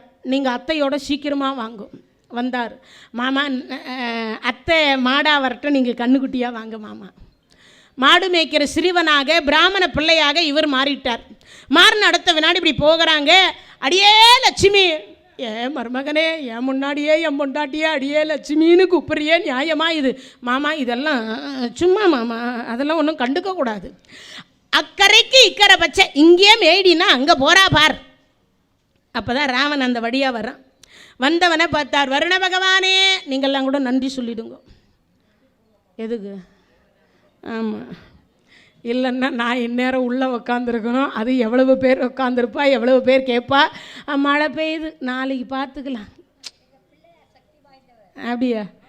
ஏன் உங்கள் பிள்ளையார் மட்டும்தான்? அப்படியா? பத்தியா எவ்வளோ அந்த நிகழ்ச்சி கேட்குறதுக்காகவே இதுக்காகவே ஓங்கி ஒரு கைத்தட்டுங்க பார்க்கும். இல்லை, மழை வரக்கூடாது, இந்த நிகழ்ச்சியை நான் தொடர்ந்து கேட்கணும், அதுக்காகவே விடலை தேங்காய் போடுறேன், அதனால் பிள்ளையாரே மழை வரக்கூடாதுன்னு வேண்டியிருக்கான்னா அது எவ்வளோ பெரிய விஷயம் இல்லையா? இல்லையா? அந்த கேட்கணும் என்கின்ற ஆர்வம் இருக்குது இல்லையா? அதுவே பெரிய விஷயம் தானே. அதனால தான் உங்கள் பிள்ளையார் வர வைக்கலை. ஆமாம், நான் வீடு போய் சேர்ற வரைக்கும் சொல்லிடுங்க, நான் வீடு போய் சேர்ற வரைக்கும் வரவேன். நாளைக்கு வேண்டி இருக்கிறீங்க, அவர் தரமாட்டாரா? நாளைக்கு வரைக்கும் சொல்லிட்டார். ஆமாம், அதை தான் நானும் சொல்கிறேன். அதனால் அவரும் வரமாட்டேன்னு சொல்லிட்டார். வர்ண பகவான்கிட்ட சொல்லி வச்சுட்ருக்கார். அதனால் வர்ண பகவான் அவ்வளோ சீக்கிரம் வரமாட்டார். இப்போ வர்ண பகவானை கூப்பிட்றார். பிள்ளையார் கூப்பிட்ட உடனே ஓடோடி வந்தார். சுவாமி வணக்கம்னார். ஒன்றும் இல்லை, அவன் மூச்சு காற்று வழியாக போய் என் வயிறு எவ்வளவு பறிச்சிருக்கான், அவன் வயிறையும் இவ்வளவு பறிச்சாக்குன்னார். மூச்சு காற்று வழியாக வருண பகவான் உள்ளே போனார். இப்போவும் பார்த்திங்கன்னா இதுதான் இயற்கையினுடைய சுபாவம். வெயில் காலத்தில் காத்தால் போனால் மறுபடியும் ராத்திரிக்கு போவோம் இதுக்கு. ஆமாம், ஆத்திரத்தை அடக்கினாலும் அடக்கலாம், இதெல்லாம் அடக்க முடியாது. அதனால் உண்டா, அது காலையில் போனால் சாயங்காலம். ஆனால் அதே மழை 4 தூறல் தூரட்டுமே, ஆமாம், 10 நிமிஷத்துக்கு ஒரு வாட்டி அப்படி போயிட்டு வருவோம். இப்போ மூச்சு காற்று உள்ளே போச்சு, எதை வருண பகவான் போன உடனே வயிறு பெருசாகிடுச்சு. கையில் சிவலிங்கம், எப்படி சிறுநீர் கழிப்பது யோசிக்கிறார். பார்த்தார், யாராவது இருந்தால் கொடுத்துட்டு போகலாமே, யாராவது இருந்தால் கொடுத்துட்டு போகலாமே, ஏன்னா கீழே வச்சாதான் செட்டில் ஆகிடுவேன்னு சொல்லிட்டாரு. அக்ரிமெண்ட் போட்ட மாதிரி, காங்கிரீட் போட்ட மாதிரி செட் ஆகிடுவேன்னு சொன்னதுனால பார்த்தார், பிராமண பிள்ளை நான் அப்படி போயிட்டு வந்துடுறேன், அவசரம், அதனால் கொஞ்சம் பிடிச்சி வச்சுக்கோ, இது ஆத்மலிங்கம். இவர் பார்த்தா 10 தலை 20 கை, இது ரொம்ப வெயிட்டாக இருக்கும் போல இருக்கே. அதெல்லாம் இல்லை, ரொம்ப லேசாக இருப்பார். சரி, நான் 3 முறை கூப்பிடுவேன், அதுக்குள்ளே வந்துடணும். சரி, இவருக்கோ வாங்கிக்கிட்டா போதும்னு இருக்கு, வயிறு வெடிச்சு போயிடும் போல இருக்கு, அதனால் வாங்கிக்கிட்டார். அவர் 3 அடி எடுத்து வைக்க, ஐயா ஐயா ஐயா வச்சுட்டார், கீழே வச்சுட்டார். வச்ச உடனே பார்த்தார் சிவபெருமான், நமக்கு இங்கே தான் இடம் பர்மனன்ட் பொழுகுது, நம்ம பையன் அவன் கையாலேயே வாங்கி, அப்பா நீங்கள் பர்மனண்ட்டாக இங்கே இருந்துருங்கோப்பா, இலங்கைக்கு போகாதீங்கோப்பான்னு சொல்லிட்டார். அதனால் என் பையன் வாக்கு எனக்கு இது வேத வாக்குன்னு சிவபெருமான் அங்கேயே செட்டில் ஆகிட்டார். இவனோ காலை கடனை முடிக்கிற மாதிரி அங்கே போனே ஆத்தோரமாக போய் காலை கடன் எல்லாம் முடிச்சு மாதிரி அதை குடிச்சிட்டு கை காலை அலம்பிட்டு பயபக்தியோடு வந்து பார்த்தா பிள்ளையார் எதை வச்சிருக்கிறார், சிவலிங்கத்தை கீழே வச்சுட்டார். ஐயா பிராமண பிள்ளை 1000 வருஷம் தவம் பண்ணி 9 தலையை வெட்டி யாக குண்டத்தில் போட்டு 10வது தலையை வெட்டுகிற பொழுதுதான் சிவபெருமான் காட்சியே கொடுத்தார். இப்படி அப்படி வாங்கின சிவலிங்கத்தை இப்படி ஒரு நிமிஷத்துக்குள்ள கீழே வச்சுட்டியே, சரி நமக்கு தான் பலம் 16,000 யானை பலம். எவ்வளவு? ஒரு யானை பலம் இல்லை, 16,000 யானை பலம். அவ்வளவு பலம் இருக்கே, 20 கரம் இருக்கே, எடுத்துள்ளான்னு இப்படி எடுக்கிறார். அது காதுனுடைய வளவள, காது பார்த்தீங்கன்னா பசுவினுடைய காது ரொம்ப சாஃப்டாக வளவளன்னு இருக்கும். பசுவின் காது தொட்டு பாருங்க, வளவளன்னு இருக்கும் அதனுடைய வளவளப்பு. அதனால் அது காது எது பசுவினுடைய காது மாதிரி வழுக்கிக்கிட்டே போகுது. அதனால் பார்த்தார், இது என்ன எடுக்கவே முடியல, பிராமண பிள்ளை இப்படி தப்பு பண்ணிட்டியேன்னு இருகரத்தால் குட்ட போனார். பறந்து திருச்சி உச்சி பிள்ளையார் கோயிலில் வந்து தான் விஸ்வரூப தரிசனம் காண்பித்தார். சுவாமி நீங்கள்னு தெரியாமல் உங்களை நான் கொட்ட வந்தேனே, இந்த பாவம் என்னை எங்கே தொலைப்பது, இங்கேயே குட்டிக்கோ, இங்கேயே போயிடும். இப்போ அந்த தலம்தான் கர்நாடக மாநிலத்தில் இருக்கக்கூடிய கர்ணம், கோகர்ணம் அப்படின்னு பேர். அதுக்கு 51 சக்தி பீடத்தில் அதுவும் ஒன்று. உலகத்தில் இருக்கக்கூடிய எந்த கருவறைக்கும் உங்களை அனுமதிக்க மாட்டார்கள். ஆனால் கோகர்ண ஈஸ்வரனுடைய ஆலயத்திற்கு மட்டும் நீங்களே உங்கள் கரத்தால் போய் பாலை ஊற்றலாம், தேனை ஊற்றலாம், அபிஷேகம் பண்ணலாம். அதை விட இன்னொரு பெரிய விஷயம், தொட்டு வணங்கலாம். யாருன்னா போய்க்கிறீங்களா? இல்லை. சரி, அவர் எப்படி இருப்பார்னு நான் சொன்னேன்னா அதிசயமாயிடுவீங்க. கட்ட விரல்ல பாதி, கொட்டைப்பாக்கு அளவு. எவ்வளவு? நம் கை விரல்ல அதில் கட்ட விரல்ல பாதி, கொட்டைப்பாக்கு அளவு. இந்த பாக்கு அறுக்கிறதுக்கு முன்னாடி முழு பாக்கு இருக்கும் இல்லையா, கொட்டைப்பாக்கு அளவு, அவ்வளவுதான் இருப்பார். அதுதான் ஆத்மலிங்கம். அங்கே யார் வேண்டுமானாலும் கருவறை வரைக்கும் போகலாம். கருவறையில் அந்த லிங்கத்தை தொட்டு கண்ணில் ஒத்திக்கலாம். நீங்களே உங்கள் கையால் எல்லா அபிஷேகமும் பண்ணலாம். இந்த ஒரு தலத்துக்கு மட்டும் அலோடு, மற்ற எந்த தலத்துக்கும் கிடையாது. ஏன்? இறைவனுடைய இதயம், இறைவனுடைய இதயம் எல்லாரும் தொடணுன்றதுக்காக. ஏன்? அப்போ தான் நாம் இறைவனுடைய இதயத்துக்குள்ளே இடம் பிடிக்க முடியுமா. அதனால் அந்த ஒரு தலத்துக்கு மட்டும் எல்லாருக்கும் பர்மிஷன் உண்டு. மற்ற உலகத்தில் இருக்கிற எந்த தலத்துக்குமே பர்மிஷன் இல்லை. அந்த ஒரு தலத்துக்கு மட்டும் பர்மிஷன் கொடுத்துருக்கிறார் இறைவன், ஆத்ம லிங்கம் என்று சொல்லக்கூடிய அந்த ஆத்மலிங்கத்திற்கு. அப்படிப்பட்ட ஆத்மலிங்கம் என்று சொல்லக்கூடியதை அங்கே வைத்ததுனால ராவணேஸ்வரன் ஒரு பக்கம், விபூஷணாழ்வார் ஒரு பக்கம், அகத்தியர் ஒரு பக்கம் தலையில் குட்டி கொள்ளுகின்ற வழிபாடு என்று சொல்லக்கூடியதை செய்தோம். இப்போ அடுத்து இன்னொன்று என்னன்னு கேட்டால், காதுக்கு மேல் பகுதியில் அறிவை இயக்கக்கூடிய சுசும்னா நாடி என்று சொல்லக்கூடிய நாடி இருக்கக்கூடிய இடம் இந்த இடம். இந்த காதுக்கு மேல் பகுதியில் சுசும்னா நாடி. கிட்டத்தட்ட ஒரு 5 மீட்டர் தொலைவில் இவ்வளோ பெரிய ஒரு புளியாங்கொட்டையை வச்சு இந்த இடத்துல அடிச்சிங்கன்னா ஆட்டோமேட்டிக்காக உயிர் போயிடும். அதனால தான் இந்த சினிமாவில் டெலிகாஸ்ட் காட்டுற போதெல்லாம் பார்ப்பாங்க, துப்பாக்கி இங்கே வச்சு தான் சுடுவாங்க. ஏன்னா டக்குன்னு உயிர் போகக்கூடிய ஒரே ஒரு இடம் இங்கே மட்டும்தான் அது சுசும்னா. அதனால் இந்த இடத்திற்கும் இந்த பேக் பின்னாடி இருக்கக்கூடிய மண்டைக்கும் உங்களெல்லாம் ஹெல்மெட் போட சொல்லி ஏன் சொல்கிறாங்க அப்படின்னா, இங்கே இருக்கக்கூடிய இந்த அமிர்த கலசம் என்று சொல்லக்கூடியது செயல் இழக்காமல் இருப்பதற்கு இந்த பின்னம் பக்கம் இருக்கக்கூடிய மண்டை ஓப்பன் ஆயிடுச்சுன்னா இந்த அமிர்த கலசம் கட்டி போயிடும், அவ்வளோதான், முடிஞ்சு போச்சுன்னு அர்த்தம். இன்னொன்று, அந்த அமிர்த கலசத்தை சித்தர்கள், ஞானிகள், யோகிகள், முனிவர்கள் அவர்களும் அத்தனை பேருமே காட்டுக்கு போய் பல வருஷம் எதை பண்ணுவாங்க, தவம் பண்ணி உடம்பை சூடாக்கி மேல்நாக்கு வழியாக அதை வெளியில் எடுத்து உள்நாக்கு வழியாக சாப்பிட்டுட்டா பல வருஷம் நமக்கு பசி எடுக்காது. அந்த வித்தை தெரியாதனால தான் நாம் எல்லாம் 1 வேளை 2 வேளை 3 வேளை, சில பேருக்கு சாப்பிட்றதே வேலை உண்டா இல்லையா? சில பேருக்கு அதே எப்போ பார்த்தாலும் வாயிலே தானே போட்டுனே இருப்பாங்க, ஏதாவது சாப்பிட்டுட்டே இருப்பாங்க சில பேர். அதனால் அந்த அமிர்த கலசம் ஏன் அப்படின்னா தலையில் இங்கே நாமெல்லாம், ஆனால் தலையில் யாருமே ஸ்ட்ராங்காக குட்டிக்கிறது கிடையாது. எப்படி குட்டணும், கொஞ்சம் ஸ்ட்ராங்காக அப்படி குட்டணும். அப்படி குட்டுகிற பொழுது இந்த உடம்பு முழுவதும் ஷாக்கடித்த மாதிரி ஒரு ஃபீல் வரும் எல்லாருக்குமே. அப்படி வந்தால் ஒரு துளி அமிர்த கலசம் இந்த உடம்பு பகுதியில் சிந்தும். அப்படி சிந்தினா அறிவில்லாத குழந்தை, எல்லா படிப்பில் யாரெல்லாம் கொஞ்சம் மட்டமாக இருக்காலோ, டாக்டர் படிக்கிற குழந்தைங்க, என்ஜினியர் படிக்கிற குழந்தைங்க, +2 படிக்கிற குழந்தைங்க, 10th படிக்கக்கூடிய குழந்தைங்களுக்கு எல்லாருக்கும் ஒரு இதெல்லாம் காடு கிஃப்ட்டு.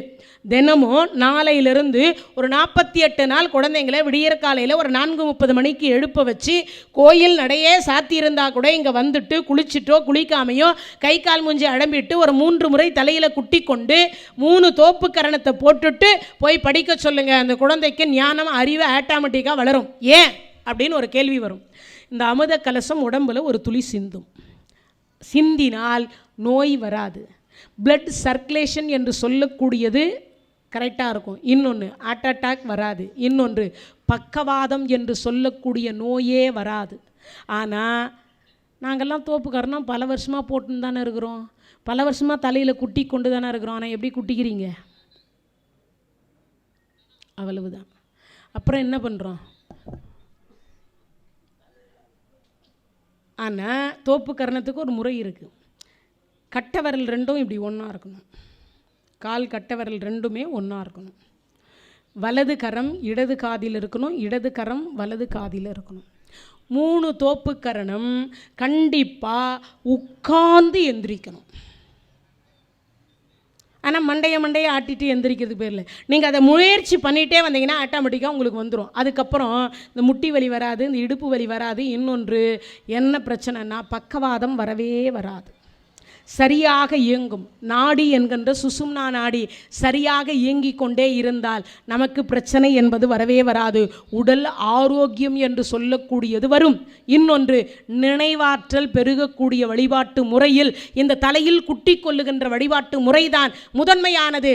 எல்லா கோயில்லையும் போன உடனே ஏன் பிள்ளையாரை வைக்கிறாங்கன்னா, இந்த தலையில் குட்டி கொண்டோமே ஆனால் அறிவிருந்தால் ஆண்டவனை வணங்குவோம், அறிவில்லைன்னா உள்ளே இருக்கிறது கல் கட்டைன்னுவோம், உள்ளே இருக்கிறது கல் கட்டம்போம். இதான் அறிவு. அப்போது அந்த அறிவை வளரச் செய்யக்கூடிய ஒரு வழிபாட்டு முறையை தன்னுடைய வழிபாட்டில் வைத்து கொண்ட ஒரே ஒரு பெருமான் பிள்ளையார். தோப்புக்கரண வழிபாடு என்று சொல்லக்கூடியதும் அதே போல தான். கஜமுகாசூரன் என்கின்ற ஒரு அரக்கன், அவன் சிவபெருமான இடத்துல 1000 வருஷம் தவம் பண்ணி மரணமில்லாத பெருவாழ்வு வேணும்னு கேட்டதுனால சிவபெருமானும் கொடுத்துட்டார். ஆனால் மரணம் தரமாட்டேன், வேறு ரூபம் தருவேன், அந்த ரூபத்தில் நீ இருந்து கொள்ளலாம் அப்படின்னு சொன்னார். அவன் எல்லாரையும் சிறைப்படுத்தி படாத பாடுபடுத்தினான். தேவர்களை சிறைப்படுத்தி காத்தால 1008 தோப்புக்கரணம், மத்தியானம் 1008 தோப்புக்கரணம், இரவு 1008 தோப்புக்கரணம். எப்போ சாப்பாடு வேணும்னா தோப்புக்கரணம் போட்டால் சாப்பாடு, இல்லைன்னா இல்லை. ஒரு நாளைக்கு எவ்வளோ ஆச்சு? 3024 தோப்புக்கரணம். நம்ம கதியெல்லாம் என்ன ஆகும்னு யோசிங்க. இப்படி போட்டே வந்த உடனே அப்போ தான் அவனை அழிப்பதற்கு போர் பண்ணுவதற்கு பிள்ளையார் புறப்படுகிறார். தேவர்கள் வணங்கியதனால பிள்ளையார் புறப்படுறார். புறப்பட்ட பொழுது என்னென்னமோ ஆயுதத்தில் அவனை வதம் பண்ண பார்த்தார். அவனை வதம் பண்ண முடியும். கடைசியாக தன் அழகான தந்தத்தை ஒடித்து அவன் மேலே எரிகிற பொழுது அவன் மூஞ்சூறு என்று சொல்லக்கூடிய எலி வாகனமாக வந்தான். பார்க்கறதுக்கு அழகாக இருக்கேன்னு அது மேலே ஏறி சவாரி செய்ய ஆரம்பித்தார். அந்த கஜமுகாசுரன் தான் மூஞ்சூறு வாகனமாக, சுண்டெலி வாகனம்னு சொல்கிறோம் இல்லையா, எலி வாகனமாக வந்தார். அப்போ அழகாக இருந்த தந்தத்தை ஒடிச்சது எதில்? அந்த கஜமுகாசுரனை வதம் செய்வதற்கு இரண்டாவது முறையாக நீடாழி உலகத்து மறை நாளோடு ஐந்தென்று நிலை நிற்கவே வாடாத தவவாய்மை முனிராஜன் மாபாரதம் சொன்னனால் ஏடாக மாமேறு வெற்பாக அங்கூர் எடுத்தானிதன் கோடாக எழுதும் பிரானை பணிந்து அன்பு கூர்வாமரோ. இதுதான் மகாபாரதத்தினுடைய முதல் செய்யுள். மகாபாரதத்தை எழுதி கொடுத்த ஒரு பெருமான் பிள்ளையார். இல்லைன்னா நமக்கு என்ன இல்லை? மகாபாரதம் இல்லை. வியாச பகவான் யாரை வச்சு எழுதுறதுன்னு கடைசியில் பிள்ளையாரை வச்சு தான் எழுதினார். அப்படி எழுதும் பொழுது அந்த எழுத்தாணி மேலே, ஏன்னா பிள்ளையார் பிறந்தன்னைக்கு வந்த சனீஸ்வர பகவான் தினமும் போய் பிள்ளையார்கிட்ட கேட்டார், அப்பாயின்மெண்ட் கொடுங்க சாமி, எல்லாரையும் பிடிச்சிட்டேன் சாமி, உங்கள் அப்பாவை கூட பிடிச்சேன் சாமி, ஆனால் உங்களை மட்டும் பிடிக்க முடியல சுவாமி. அப்படியா, நாளைக்கு வா. இப்படியே போயிட்டே இருந்தது. ஒரு நாள் சுவாமி உங்களை விட்டு நான் போக மாட்டேன்னு எதிர்க்க உக்காண்டார். நாளைக்கு விநாயகர் சதுர்த்தி எதுக்கு உட்காந்தா என்ன ஆகும் பார்த்தார். அப்படியா, சரி 2 பேரும் சேர்ந்து ஒரு அக்ரிமெண்ட் போட்டுப்போம். அக்ரிமெண்ட்டா? ஆமாம். என்ன அக்ரிமெண்ட்டு? நான் பேப்பர் கொண்டு வரல, பேனா கொண்டு வரல, அதெல்லாம் யார் கேட்டா, நானே தரேன் வா அப்படின்னார். சரி கொடுக்குறார். 3 முறை தந்தத்தை ஒடிச்சதுனால அது வளரல. இப்போது எழுத்தாணி இல்லை, பேப்பர் இல்லை. நீ ஒன்றும் கவலைப்படாத, எழுத்தாணியும் நானே தரேன், எதை பேப்பரும் நானே தரேன்னார். என் முதுக பேப்பராக பயன்படுத்திக்கோ, எழுத்தாணி என் தந்தத்தை ஒடிச்சு தரேன்னு ஒடிச்சு கொடுத்தார். அறிவில்லாத சனீஸ்வரர் என்ன எழுதுறதுன்னார். நாளை வா. நாமெல்லாம் போன முகத்தை காட்டுகின்ற பிள்ளையார் சனீஸ்வரர் போனா முதுக நீ தானே எழுதுன? ஆமாம். அக்ரிமெண்ட் கரெக்டு தானே? ஆமாம். நாளைக்கு வா, நாளைக்கு வா, இன்று போய் நாளை வா, இன்று போய் நாளை வான்னு இன்னை வரைக்கும் பிடிக்கலையாம். இப்படியே போயிட்டு இருக்கும்போது அப்போ தான் பார்த்தார், சரி நாளைக்கு கண்டிப்பாக அப்பாயின்மெண்ட் தரையா இல்லையா, இல்லைன்னா நான் இங்கேருந்து போக மாட்டேன், என்னை நல்லா ஏமாற்றிட்டேன். சரி சரி போனால் போது எனக்கு எதிர்த்தாப்பில் ஒருத்தன் சும்மாவே இருக்கிறான், அவனுக்கு சனிக்கிழமைனா மட்டும்தான் வேலை, அவனை பிடிச்சிட்டு வந்தால் நான் உனக்கு நேரம் கொடுத்துட்றேன்னார். யார் அவன்? 5 1 பெற்றான், 5 1 தாவி, 5 1 ஆரியர்க்காக ஏகி, 5 1 பெற்றான் நங்கை கண்ட அயலாரூரில், 5 1 வைத்து அவன் எம்மை அடித்து காப்பான் அனுமானே. ஆஞ்சநேயரை பிடிச்சிட்டு வந்தால் அவனை கொடுக்குறான். தான் பழமொழி. பிள்ளையார் பிடிக்க குரங்கா முடிஞ்சது அப்படின்னு. இப்போ பிள்ளையாரை போய் பிடிக்க போனார், குரங்கு கிட்ட அமுச்சிட்டார். பிள்ளையார் போனார், ஆஞ்சநேயா உன்னை பிடிக்கலான்னு வந்திருக்கேன். சரி சரி 2 பேரும் ஒரு அக்ரிமெண்ட் போட்டுப்போம். ஐயோ, இங்கேயுமா ஏற்கனவே போட்ட அக்ரிமெண்ட்டுக்கே ஒரு விளக்கத்தை காணோம், இதுலேயும் வேறு. சரி என்ன அக்ரிமெண்ட்டு? ஒன்றும் இல்லை, இந்த ஏத்தாப்பில் ஒருத்தன் உட்காந்துருக்கானா? ஆமாம். அவர் யார் தெரியுதா? பிள்ளையார். அவனை சும்மா கூப்பிட்டுட்டே இருக்கேன், எப்போ பார்த்தாலும் பிஸியாகவே இருக்கேன்றான். ஏன்? நாற்று நடனமாக அவனை தான் கூப்பிட்றாங்க, விவசாயம் பண்ணமா அவனை தான் கூப்பிட்றாங்க, பேறுகாலமாக அவனை தான் கூப்பிட்றாங்க. அட போனாலும் யாராவது போனால் கூட பிள்ளையார் வச்சு பிடிச்சி வச்சுட்டு தான் தூக்கிட்டே போகிறாங்க. கிரகப்பிரவேசமாக அவர் தான், எல்லா கல்யாண விட அவர் தான், யாக வளர்க்குறாங்களா அவர் தான். உண்டா இல்லையா? எல்லாத்துக்குமே யாரை கூப்பிட்றா? பிள்ளையாரை தான் கூப்பிட்றாங்க. அதனால் இது சொன்னதுனால அதனால் துணைக்கு ஆள் இல்லை. ராமாயண காலத்தில் இந்த உலகத்தை சுற்றி பார்த்தேன், அதுக்கப்புறம் பார்க்கவே இல்லை. துணைக்கு ஆள் இல்லாதனால, பேச்சு துணைக்கு ஆள் இல்லாத காரணத்தினால் அவர்களுக்கு பெயர் பேச்சுலர். நம்ம தமிழெல்லாம் ஒவ்வொன்றத்தையும் பதம் பிரித்து பிரித்து பார்த்தோன்னு வச்சுக்கோங்க, நம்ம ஆயுள் இல்லை, 1000 ஆயுசு வந்தாலும் பத்தாது. அதான் உண்மை. அவ்வளவு பேச்சு துணைக்கு ஆள் இல்லாதவர்களுக்கு பெயர் பேச்சுலர். இவர் பேச்சுலர் இல்லையா, அதனால் பார்த்தார் பேச்சு துணைக்கு ஆள் இல்லை, இவனை கூப்பிட்டேன் வரமாட்டேன்ட்டார். அதனால் நீ வந்துக்கிற, ஒன்றும் இல்லை, ஒரே ஒரு அக்ரிமெண்ட். இந்த ரத்ன கணபதி என்று சொல்லக்கூடிய ஆலயத்தில் உன் குடுமியை பிடிச்சி என் கையில் கொடு. எல்லார் குடுமியும் சனீஸ்வரன் கையில் தானே மாட்டோம். சனீஸ்வரன் குடுமையை இவன் கையில் மாட்டிச்சுவார். இப்போ பிடிச்சி கொடு. இதே ஆலயத்தில் உலகத்தை சுற்றி பார்த்துட்டு என்னை கொண்டு வந்து இங்கே விட்டுட்டோன்னா நீ என்னை பிடித்து கொள்ளலாம். அவ்வளவு தானே சுவாமி, இந்தாங்க என் குடுமி உங்கள் கையில். பிடிச்சி கொடுத்தார். நமக்கு நம்ம குழந்தையே பார்த்தீங்கன்னா, நம்ம பேர பிள்ளையோ பார்த்தீங்கன்னா, அந்த முடியை எல்லாத்துக்கும் அது கடிச்சு வச்சா கூட ஆசையாக கடிச்சு விட்டா. ஆனால் அந்த முடியை பிடிச்சி ஒரு இழுதா, டே டே டே முடியை விடுறா வலிக்குது. அந்த முடிக்கு தான் அவ்வளவு சத்தம் போடுவோம் குழந்தைங்க கிட்ட கூட. இந்த முடியை பாரு என்னமா பிடிச்சி இழுக்கிறான். அதை விட இன்னொரு என்ன தெரியுமா, அது முடியை அதுவே பிடிச்சிக்கிட்டு அதுவே அழுவோம். இந்த முடியை பிடிச்சிட்டு தான் நிறைய குழந்தைங்க எல்லாம் வளர்ந்துட்டதுக்கப்புறம் அந்த கைக்கு அதுக்கு எட்டுறது முதல்ல முடியாக தான் இருக்கும். அதுவே பிடிச்சி இழுத்துக்கிட்டு அதுவே அழுவும். இந்த முடிக்கு தான் அந்த குழந்தையும் அழுவும். அதனால் இப்போ அவர் முடி வந்து யார் கையில் இருக்குது? ஆஞ்சநேயர் கையில் இருக்குது. உலகத்தை சுற்றி பார்க்கலாம்னு 86,000 கோடி மைல் அப்படி தூக்கினார். ஏன்னா நிறைய டிராஃபிக் ஜாமு சிக்னலு. நான் 4 மணிக்கு புறப்பட்டு, எத்தனை மணிக்கு விஜிபி கோல்டன் பீச்சில் இருந்து 4 மணிக்கு புறப்பட்டு இங்கே வந்து சேர்றதுக்கு 6:40 ஆச்சு. நம்ம சென்னை டிராஃபிக் ஜாமில் என்ன ஆகுதுன்னு பாருங்கள். 2 மணி 40 நிமிஷம் கிட்டத்தட்ட ஒரு ஊர் பயணத்துக்கு போயிட்டு வர மாதிரி ஆயிடுச்சு.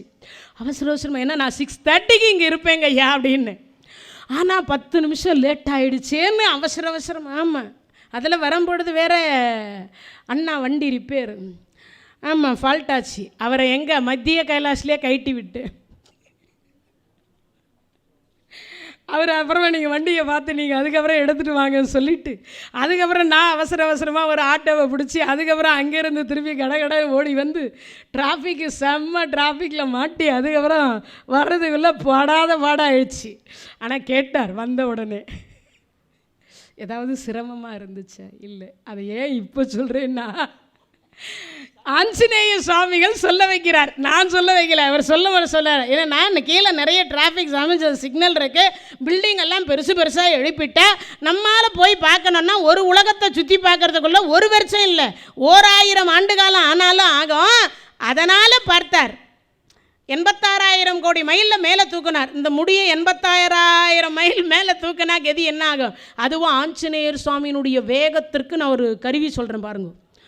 இந்த ஸ்கூல் பஸ் நடத்துகிறவங்களுக்கெல்லாம் தெரிஞ்சிருக்கும் என்னென்னு. வேக கட்டுப்பாட்டு கருவி வச்சுருப்பாங்க பஸ்களில். ஆனால் இங்கே வச்சிருக்கிற வேக கட்டுப்பாட்டு கருவி எப்படின்னு, இடி மின்னல் புயல் ஜோன்னு பெய்யக்கூடிய மழை, இதில் ஒரு துளிக்கும் மற்றொரு துளிக்கும் இடையில் பூந்து போவார் ஆஞ்சநேய சுவாமிகள், தன் மேலே ஒரு துளி கூட விழாம. எந்த வேக கட்டுப்பாட்டு கருவி வைக்கிறது? ஒரு செகண்ட் அப்படின்னு சொல்லக்கூடியது 9,70,000 யோசனை கடப்பார் ஒரு செகண்டில். இப்போ அந்த செகண்டில் முடி மொத்தமும் கையில் இருந்தால் கதி என்ன ஆகும் யோசிச்சு பாருங்க. மொத்த முடியும் மாட்டிட்டு மேலே தூக்கணும். ஆஞ்சநேயா விட்டுடு. எங்கே விடுறது? அவர் தான் ஆஞ்சநேயர்கிட்ட போய் அது வேணும் இது வேணும்னு கேட்டாலும் விட மாட்டார். அவர்கிட்ட ஒன்று சொல்லணும், ஸ்ரீராம ஜெயம். உலகத்தில் எல்லா கடவுளையும் நாம வணங்குகின்றோம், நம்மையும் ஒரு கடவுள் வணங்குகிறார் என்றால் அது ஆஞ்சநேய சுவாமிகள். நன்மையும் செல்வமும் நாளும் நல்குமே, திண்மையும் பாவமும் சிதைந்து தேயுமே, ஜன்மமும் மரணமும் இன்றி தீருமே, இம்மையே ராமா என்னும் 2 எழுத்தினால் வந்தாராம், இருந்தாராம், போனாராம், உட்காராம், சாப்பிட்டாராம், தூங்கினாராம், பேசினாராம், இறந்தாராம், எல்லாவற்றிலும் ராமநாமத்தை சேர்க்கலாம். ஆனால் நாமெல்லாம் அப்படியா பேசுகிறோம்? இப்போது வாயேன், உட்காரேன், இருப்பியா போடுவியா, எல்லாம் ஒருமையில் தான் பேசின்னு இருக்கோம் இல்லையா? ராமநாமம் மட்டும் சிறப்பு, எல்லாருமே தெரிஞ்சு வச்சுக்கோங்க. பேச வழக்கில் கூட நீங்கள்லாம் கூட வந்தாராம், உட்காராம், சாப்பிட்டாராம், பேசினாராம், தூங்கினாராம், போனாராம், கொடுத்தாராம், இருந்தாராம், இறந்தாராம், எல்லாத்துலேயுமே ராம் வந்துடும். ஏன்? மனித அவதாரம் எடுத்தது 7வது அவதாரம் ராமபெருமான். அதனால் அந்த ராமநாமம் மட்டும் மனித குலத்தில் பேச்சு வழக்கில் எல்லாவற்றிலும் பயன்படுத்தலாம். மற்ற எந்த கடவுளுடைய நாமத்தையும் பயன்படுத்த முடியாது. நன்மையும் செல்வமும் நாளும் நல்குமே, திண்மையும் பாவமும் சிதைந்து தேயுமே, ஜன்மமும் மரணமும் இன்றி தீருமே, இம்மையே ராமா என்னும் 2 எழுத்தினார். அப்பேற்பட்ட நாமம் ராமநாமத்தை சொன்னா நம்மையும் ஒரு கடவுள் வணங்குறார்னா அது ஆஞ்சநேய சுவாமிகள். அடுத்த வினாடி பார்த்தீங்கன்னா யோசிச்சார், ஆஹா இவர்கிட்ட ஸ்ரீராம ஜெயம் தானே சொல்லணும்னு. 86,000 கோடி மைலில் போனவர் ஸ்ரீராம ஜெயம் ஸ்ரீராம ஜெயம். ஆஹா இங்கே கூட வந்து எவனோ என் கடவுள் நாமத்தை சொல்கிறாரு, யாரா இருக்குன்னு திரும்பி பார்த்தா கீழே இருக்கிற சனீஸ்வரர். சனீஸ்வரா முடிய விட்டார். சனீஸ்வரா வணக்கம், சனீஸ்வரா வணக்கம், சனீஸ்வரா வணக்கம்னு. இப்போ வரும் பாருங்க அந்த பழமொழி, நம்பி வந்தேன் நடு. நம்மலாம் இப்போ என்ன சொல்கிறோம், நம்பி வந்தேன் நட்டாத்தில் விட்டுட்டே, நம்பி வந்தேன் நடு ஆகாயத்தில் விட்டு விட்டீரே, இதான் பழமொழி. ஆனால் நம்மெல்லாம் ஆகாசத்தில் பறக்க முடியாது இல்லையா, அதனால் நமக்கு ஏற்ற மாதிரி பழமொழி எப்படி மாற்றிக்கணும், நம்பி வந்தேன் நட்டாத்தில் விட்டுட்டீரே அப்படின்ற பழமொழி. இப்போ விழுந்தார், கால் ஊனமாக போச்சு, எழுந்திருப்பதற்கு 6 மாதம் ஆச்சு. பிள்ளையார் நேராக ஆஞ்சநேயர்கிட்ட போனார், நம்பி வந்த நட்டா ஆகாயத்தில் விட்டுட்டீரே, நானா உன்னை ராமஜெயம் சொல்ல சொன்னேன், அங்கே வந்து ஸ்ரீராம ஜெயம்னு. நான் வேறு வழி இல்லை ராமநாமத்தை. ஏன்னா ஆஞ்சநேய சுவாமியரை போன்று பக்தி யாருக்கும் கிடையாது. ராமர் கடைசியாக 11,000 ஆண்டு காலம் முடிந்து விட்டு வைகுந்தத்துக்கு புறப்படுறார். ஆஞ்சநேயா புறப்படுன்னார். ராமர் சுவாமி அங்கே அது இருக்குமான்னார். எது? ராமநாமம் இருக்கும் இல்லை, அங்கே என்ன இருக்கும், கோவிந்தா நாராயணா 2 தான். அப்போ ராம இருக்காது, இங்கே மட்டும்தான் அது. அப்படியா, நீங்கள் போங்க நான் வரல. அப்போ நான் இல்லாமல் இருந்துருவியா? நீ இல்லாமல் வேண்டுமானால் இருந்துருவேன், ராமநாமம் இல்லாமல் இருந்து விட்டால் நான் இறந்து விடுவேன்னு சொன்னார் ஆஞ்சநேயர். அதனால் உங்கள் நாமம் எங்கு சொல்லப்படுகிறதோ அவர்களை நான் வணங்கி பணிந்து அவர்கள் என்ன கேட்டாலும் தருவேன்னு சொன்ன அப்படிப்பட்ட ஆஞ்சநேயர் சொல்கிறார், என் கடவுள் நாமத்தை அங்கு வந்து சொன்னதனால உன்னை வணக்கம் சொன்னேன், முடியை விட்டுட்டேன்னார். இப்போ அக்ரிமெண்ட் கேன்சல் ஆயிடுச்சா? இப்போ ஆஞ்சநேயர் கேட்குறார், என்ன பிடிக்க சொல்லி உனக்கு எவன் சொன்னான்? அவர் தான் சொன்னார். அவரை இப்போ பிடிக்கலையா? சுவாமி கை காமிச்சு நீங்களே பிடிக்கிறீங்கன்னா அவர் எப்படி இருப்பார்? அவரால் ஏற்கனவே 2 காலு போச்சு, இப்போ ஒரு முறை மேலேருந்து கீழே விழுந்து மறுபடியும் போச்சு, இன்னொரு முறை நான் ரிஸ்க் எடுக்க விரும்பலை. அதனால் உங்கள் 2 பேருடைய பக்தர்களுக்கு 7.5 சனி, அஷ்டமத்து சனி, அஷ்டோத்திர சனி, எந்த சனியாக இருந்தாலும் 7.5 நொடியில் விட்டு விடுகிறேன். உங்கள் பக்தர்களுக்கு, உங்கள் நாமம் சொல்லக்கூடியவர்களுக்கு, உங்களை வழிபாடு செய்யக்கூடியவர்களுக்கு 7.5 நிமிஷத்துக்குள்ளே நான் விட்டு விடுறேன்னு வரம் கொடுத்து விட்டு போனார். அப்படி இந்த குட்டி கொல்லுகிற வழிபாடு, தோப்புக்கரண வழிபாடு என்று சொல்லக்கூடியது திருமாலாக இருக்கக்கூடிய பெருமாள் செய்தார். அதே மாதிரி கஜமுகாசுரன் இடத்துல 3024 தோப்புக்கரணத்தை போட்டதனால அந்த கஜமுகாசுரனை வதம் செய்து முடித்த உடனே 33 கோடி தேவர்களும் வந்து, சுவாமி அந்த அசுரனுக்கே 3024 தோப்புக்கரணம் போட்டோமே, அந்த தோப்புக்கரணத்தை தங்களுக்கு போடுகிறோம்னு ஆரம்பித்தாங்க. 3 போட்ட உடனே விநாயகர் சொன்னார், அவன் அசுரன், அவனிடத்தில் அவ்வளவு போடலாம், நான் தெய்வம், 3 போட்டா போதும்னார். நான் தெய்வம், அதனால் 3 போட்டால் போதும் என்று சொன்னார். அப்படிப்பட்ட ஒரு சிறப்பு எது? இந்த பிள்ளையார் வழிபாடு என்று சொல்லக்கூடிய தலையில் குட்டி கொள்ளுகிற வழிபாடு, தோப்புக்கரண வழிபாடு, அதே போல் அருகம்பல் சாற்றுவது, வன்னிய இலை சாற்றுவது, பிறந்த அன்றைய தினத்திலேயே தன்னுடைய உருவத்தை மாற்றி அமைத்து கொள்ளுவது. அப்போ இதெல்லாம் எவ்வளவு விசேஷம். மற்ற எந்த கடவுளுக்குமே இந்த வரலாறுகள் எல்லாம் இல்லை, இந்த வழிபாட்டு முறைகள் எல்லாம் கிடையாது. எந்த கடவுளுக்காவது இந்த வழிபாட்டு முறைகள் எல்லாம் உண்டா? கிடையாது. ஆனால் பிள்ளையாருக்கு மட்டும் ஏன் உண்டு அப்படின்னா, பிள்ளையார் வணங்கிவிட்டால் சிவனை வணங்கிய புண்ணியம், திருமாலை வணங்கிய புண்ணியம், 8 லட்சுமிகளை வணங்கிய புண்ணியம், சரஸ்வதியை வணங்கிய புண்ணியம், பிரம்மதேவரை வணங்கிய புண்ணியம், முருகப்பெருமானை வணங்கிய புண்ணியம், ராம ஆஞ்சநேய சுவாமிகளை வணங்கிய புண்ணியம் அனைத்தும் ஒரே சேர கொடுக்கக்கூடிய ஒரு கடவுள் அப்படின்னா அது பிள்ளையார். இது அத்தனையும் ஒரே கடவுள் நமக்கு தரக்கூடிய ஒரு சிறப்பு என்பது பிள்ளையாருடைய வழிபாடு. அதனால் முடிஞ்ச வரைக்குமோ நமக்கு எப்பெல்லாம் நேரம் கிடைக்கிறதோ அப்பெல்லாம் நீங்கள் அனைவருமே செய்ய வேண்டிய ஒன்றே ஒன்று, திருப்பதிக்கு நடப்பயணம் போகிறீங்களோ இல்லை எது அப்புறம் திருச்செந்தூருக்கு இல்லை பழனிக்கு பாத யாத்திரை போகிறது, அப்புறமா பார்த்திங்கன்னா ஐயப்ப சுவாமி கோயிலுக்கு மாலை போட்டுட்டு போகிறது, அப்புறம் நான் அந்த கோயிலுக்கு விரதம் இருக்கிறேன் இந்த கோயிலுக்கு விரதம் இருக்கிறேன்றதுக்கு எல்லாத்துக்கும் ஒரு பழமொழி சொல்கிறேன், கேட்டுக்கோங்க. பக்கத்தில் இருக்கிற கோயில் என்பது அம்மா மாதிரி. இந்த நம்மெல்லாம் விரதம் இருந்து நடப்பயணமாக போகிறதுன்றதெல்லாம் பக்கத்து வீட்டுக்கார மாதிரி. அதுக்கு ஒரு பழமொழி நான் சொல்லலை, கும்பகோணத்தில் இருக்கிற ஒரு சின்ன வரலாற்றை சொல்லி இந்த நிகழ்ச்சியை நிறைவு செய்கிறேன். கும்பகோணத்தில் இருக்கிற கும்பேஸ்வரருக்கு எப்போவுமே பசு தானம் பண்ணுவாங்களாம். நேரடியாக சிவபெருமானே வாங்குவாராம், அங்கே இருக்கிற சிவபெருமான். அப்பெல்லாம் இங்கேருந்து நம்ம சென்னையில் இருந்தோம், எங்கேருந்தோ ஒருத்தர் போனார். அம்மா கணவர் இறந்துட்டதுக்கப்புறம் ஒரே பல்ல அம்மா ரொம்ப கஷ்டப்பட்டு அந்த பிள்ளையை வளர்த்தா. ஆனால் கடைசியில் என்ன ஆயிடுச்சுன்னா, மருமக வந்ததுக்கப்புறம் கொஞ்சம் கருத்து வேறுபாடுனால அந்த அம்மாவுக்கு கொஞ்சம் சித்தபெருமைன்னா என்னது, பித்தா பிறைசூடி, இப்போ புரிஞ்சிருக்கும்னு நினைக்கிறேன், கொஞ்சம் பைத்தியம் பிடிச்சிச்சு. இப்போ அதனால் என்ன பண்ணான்னா, கொஞ்சம் சட்டையெல்லாம் கழிச்சுப்பா, சில நேரத்தில் அம்மான்பா, சில நேரத்தில் யாராவது ஏதாவது கொடுத்தா வாங்கி சாப்பிடுவா, அப்படி இருந்துட்டா. அதனால் அம்மாவை இங்கேயே விட்டுட்டு மனைவி மக்களோட இவர் கோதானம் பண்ணுறதுக்கு கும்பகோணம் போனார். சிவபெருமான்கிட்ட இந்த பசுமாட்டினுடைய கயிறு பிடிச்சி அப்படி கொடுக்க போகிறாங்க. சிவபெருமான் சில கேள்வி கேட்பார், அதுக்கு இவங்க பதில் சொல்லணும். வாங்குறதான் தானம் வாங்குறதுல கூட கேள்வி முறை உண்டு. இப்போ அதை இப்படி கொடுக்குற பொழுது, ஏன்பா உனக்கு அப்பா சின்ன வயசில் இருந்துட்டார், அம்மா உயிரோடு இருக்கா, எங்கே இருக்கா, அவள் சென்னையில் இருக்கா, ஏன் அவளை அழைச்சிட்டு வர முடியாத சூழ்நிலை இருக்கா, இல்லை நல்லா தான் இருக்கா, அவர் ஏன் அழைச்சிட்டு வரல, அது கொஞ்சம் பைத்தியம் சுவாமி, சட்டையெல்லாம் கிழிச்சிக்கும் அதனால் அழைச்சிட்டு வரலன்னா. அப்போ சிவபெருமான் சொன்னார், அம்மா அம்மனமாக இருக்கின்ற பொழுது கும்பகோணம் நீ கோதானம் கொடுத்தாலும் பலன் இல்லைன்னார்.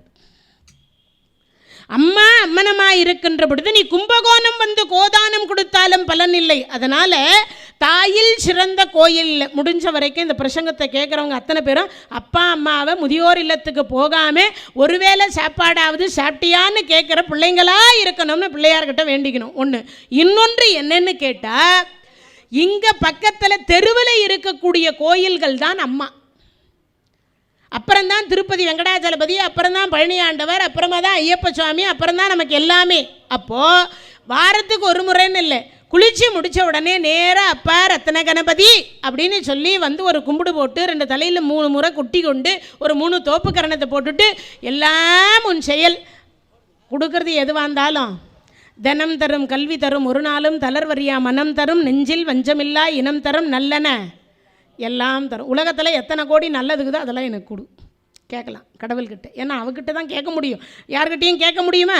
யார்கிட்டையும் கேட்டாலாவது நம்மளெல்லாம் வேறு மாதிரி நினச்சிப்பா. ஆனால் அங்கே எத்தனை முறை போய் கேட்டிங்கனாலும் என்ன சொல்ல மாட்டா, கொடுக்க மாட்டேன்னு எல்லாம் சொல்ல மாட்டார், எவ்வளவு கேட்டாலும் கொடுப்பார். அதனால் முடிஞ்ச வரைக்கும் எல்லா அடியார் பெருமக்களும் பக்கத்தில் இருக்கக்கூடிய தன்னுடைய தெருவில் இருக்கக்கூடிய இறைவனை முதல்ல வணங்க கற்றுக்கோங்க. அதுவும் தினமும் வணங்க கற்றுக்கோங்க.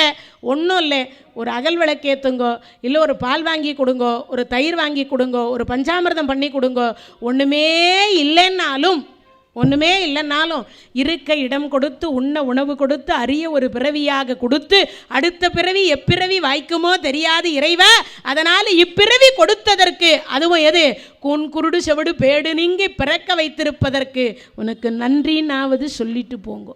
அப்படி செய்தீர்கள் ஆனால் நிச்சயமாக வாழ்நாள் அடைவர் வறுமையுளார் நன் மனை மக்கள் பொன் பூன் ஆள் இடம் புகழ் போதம் பெறுவ பின்மையொன்றும் காணா நின்னாமும் கருதுகின்றோம் ஒற்றை கண்முதல் பார் மானார்வ உற்ற மயிலே வடிவுடை மாணிக்கமே.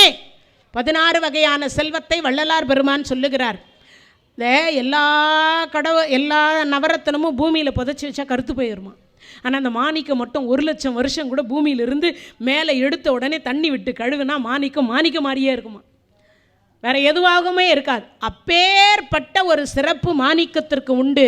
அதனால் மாணிக்கம் மட்டும் எப்படி கருத்து போகாமல் இருக்கிறதோ அதுபோல் உள்ளே இருக்கிற கடவுளும் நமக்கு என்னது எடுக்க எடுக்க குறையாத கொடுத்து கொண்டே இருக்கக்கூடிய மாணிக்கமாக இருக்கின்றார். அதனால் முடிஞ்ச வரைக்கும் பக்கத்தில் இருக்கிற எல்லா கோயில்களையும் பராமரிப்பு செய்யுங்க. முடிஞ்ச வரைக்கும் தூய்மையாக வைத்துக்கொள்ளுங்கள். முடிஞ்ச வரைக்கும் நேரம் கிடைக்கின்ற பொழுதெல்லாம் வந்து கையெடுத்து கும்பிட்டு வணங்குங்கள்.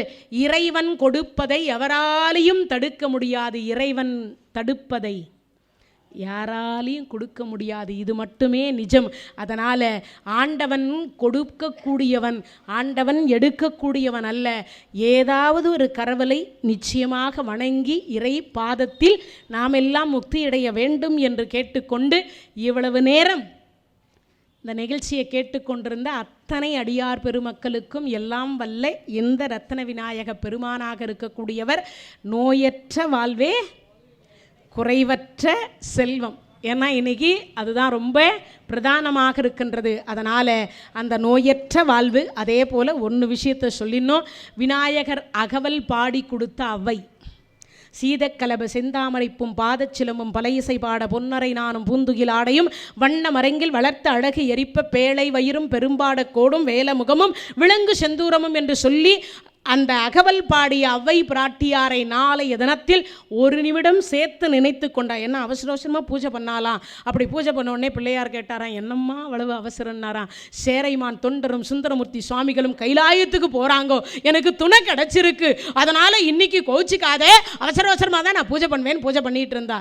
அவங்க போகிறதுக்கு முன்னாடி நான் உன்னை கொண்டு போய் விட்டுடுவேன், நீ தீதானமாக என்னை பாட்டு பாடி பூஜை செய்யணும். உடனே தான் இந்த விநாயகர் அகவலை பாடி வித்தக விநாயகா விரைகடல் சரணேன்னு சொன்ன அடுத்த வினாடி அவ கைலாயத்தில் இருந்தால் அவ்வை பிராட்டியார்.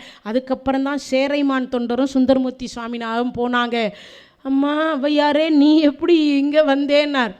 பிள்ளையாருக்கு பூஜை பண்ணேன், அவர் கூட்டிகிட்டு வந்து என்னை இங்கே விட்டுட்டார் அப்படின்னு சொன்ன உடனே அவங்க வர்றதுக்கு முன்னாடி ஒரு நிமிஷத்துக்கு முன்னாடியே கொண்டு போய் தும்பிக்கையால் அம்மா உட்காந்துக்கோன்னு அலுங்காமல் குலுங்காமல் சிக்னல் இல்லாமல் டிராஃபிக் இல்லாமல் அப்படியே ஆகாய மார்க்கமாக கைலாயத்தில் விட்டுட்டார்னா அதே மாதிரி நம்மையும் கொண்டு போய் கைலாயத்தில் சேர்ப்பார் என்கின்ற நம்பிக்கையோடு நாளைய தினத்தில் ஒரு நிமிடம் அவ்வை பிராட்டியாரை சேர்த்து நினைத்தால் இரட்டிப்பு பலன் என்று சொல்லக்கூடியது கிடைக்கும். முடிஞ்ச வரைக்கும் அந்த விநாயகர் அகவலையும் நேரம் கிடைச்சா அந்த இருக்கக்கூடிய அத்தனை வரிகளையும் படித்து அந்த விநாயகருக்கு என்ன உங்களுக்கு எந்த இசை தெரியுமோ, எந்த பண் தெரியுமோ, எதுலையுமே தெரியலனாலும் விருத்தமாகவாவது அதை ஒரு நிமிடம் படித்து விட்டோமே ஆனால் பிள்ளையார் நாம் கேட்ட அனைத்தையும் தருவார் என்பதை கூறிக்கொண்டு இவ்வளவு நேரம் இந்த நிகழ்ச்சியை கேட்டுக்கொண்டிருந்த அனைத்து அடியார் பெருமக்களுக்கும் நோயற்ற வாழ்வும் குறைவற்ற செல்வத்தையும், அது மட்டும் இல்லை,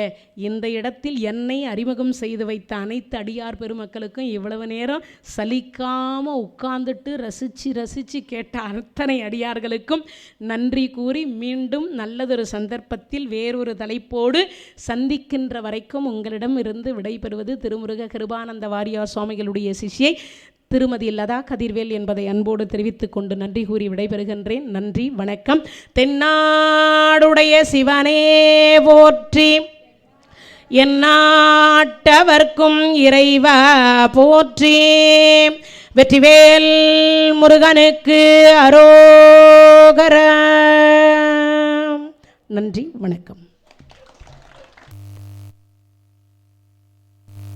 இந்த தகவல் உங்களுக்கு பிடிச்சிருந்தா லைக் பண்ணுங்க, உங்க ஃப்ரெண்ட்ஸுக்கு ஷேர் பண்ணுங்க, மறக்காம எங்க சேனலுக்கு சப்ஸ்கிரைப் பண்ணுங்க.